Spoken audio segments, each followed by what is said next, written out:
I'm Rob, I have brick and mouth syndrome, and today I'm giving an update on a news story that I've been following for a while.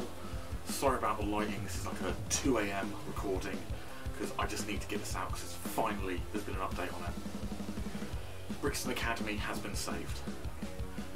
It's safe.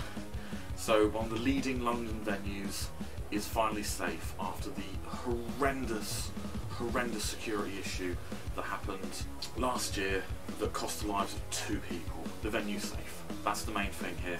I'm going to go over a couple of different articles from a couple of different places, give you the rundown of what was discovered at this final 2-day hearing that happened. The Met Police were accused of wanting to try and shut down the venue. They denied that just outright and said that was never their intention. They didn't want to just close the venue.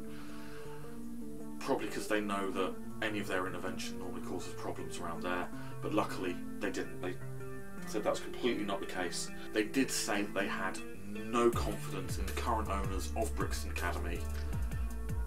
You'll see that bit later. Lambeth Council said they supported the reopening of the venue in principle as long as certain conditions were met.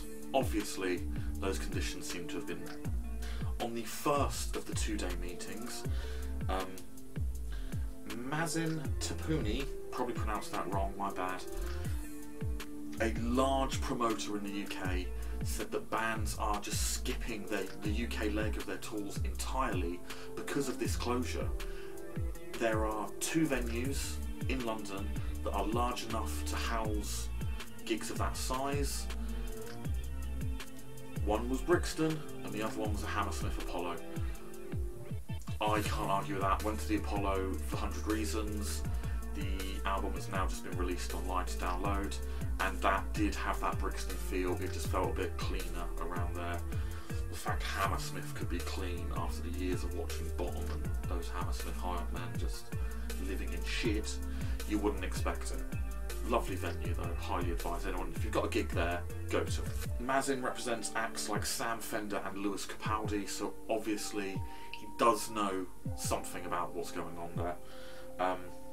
But saying that complete lack of a UK venue the right size due to Hammersmith now being fully booked every day of the week, it makes sense. People would just rather write off the London gig, which effectively covers the cost of the rest of their UK leg. Why not? They've got to think about their bottom line as well. They got screwed over with COVID as much as the rest of us did.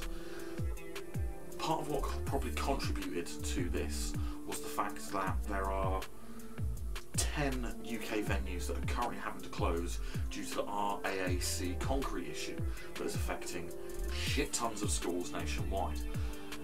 I doubt with venues like the Guildhall in Preston, the Orchard in Dartford, Dixon Studio in Westcliff-on-Sea, used to live near that one, the Forum Theatre in Stockport, Royal and Derngate Northampton, the Sands Centre Carlisle, that sucks, Core Theatre Solihull, the Brunton, Musselburgh, I probably fucked that one up, the YMCA Theatre in Scarborough, and St David's Hall in Cardiff, that one sucks.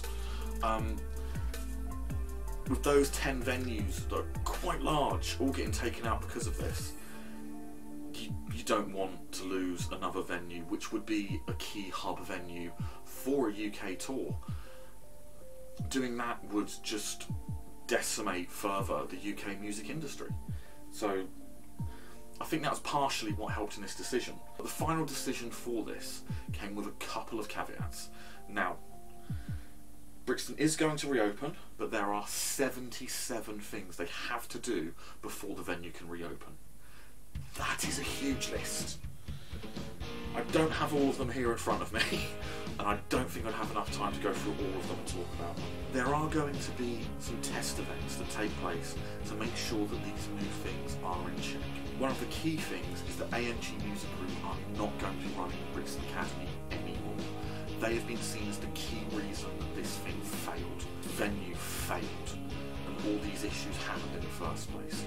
The doors are going to be reinforced, handles are going to be removed from either side, and they are going to open a different way.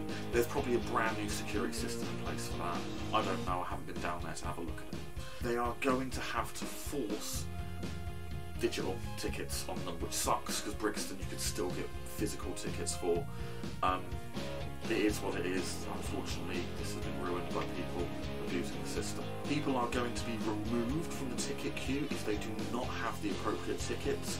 I'm assuming people are going to check the lines now and pull people out if there is an issue. It's hard to tell.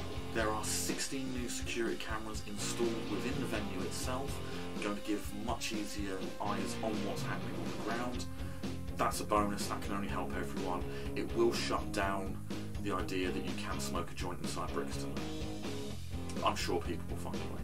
They are going to increase the number of base medical staff that are on the venue on gig nights. That's just a positive. The radio communication between staff is apparently going to be upped and improved. I'm not quite sure how that works. The security are going to have body cameras on them.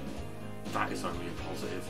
That will stop security staff taking the piss and being abusive, and it will also ensure that members of the public cannot abuse anything. Anything starts going wrong, problems can be tracked and traced. It's just bonus for everyone. And the doors again are going to be strengthened and improved, so there can be no crushing and pushing, pulling, destroying of the doors, as what happened at the previous gig. There are various other sweeping changes that are supposed to affect queuing and the barriers that are in place outside the venue. And this is just good news for everyone. It's a win that was needed. Hopefully, all of these changes are going to end up going nationwide to help every venue improve their safety, and not just kept at Brixton and make that feel a bit like an outlier. As with sporting events, when tragedy happens, safety is improved and that is rolled out nationwide. You don't close sporting venues because Hillsborough happened. You improve it, you make it better, you bring more people back. So this is in the right direction. I'm just so happy. Brixton is safe, Brixton's reopening soon-ish, after we have some test events to make sure that everything's in place and the new staff are trained properly. The previous security staff are completely sacked off, new security is being brought in, new management's being brought in. Hopefully all of these problems do just go away. I'm just glad this was a short one and it's a positive one. Obviously there's no imaginary festival lineup this week. I'm probably going to make that once a month at this point, maybe twice, we'll see. On that, hope you're having a great day. See you next time. Bye.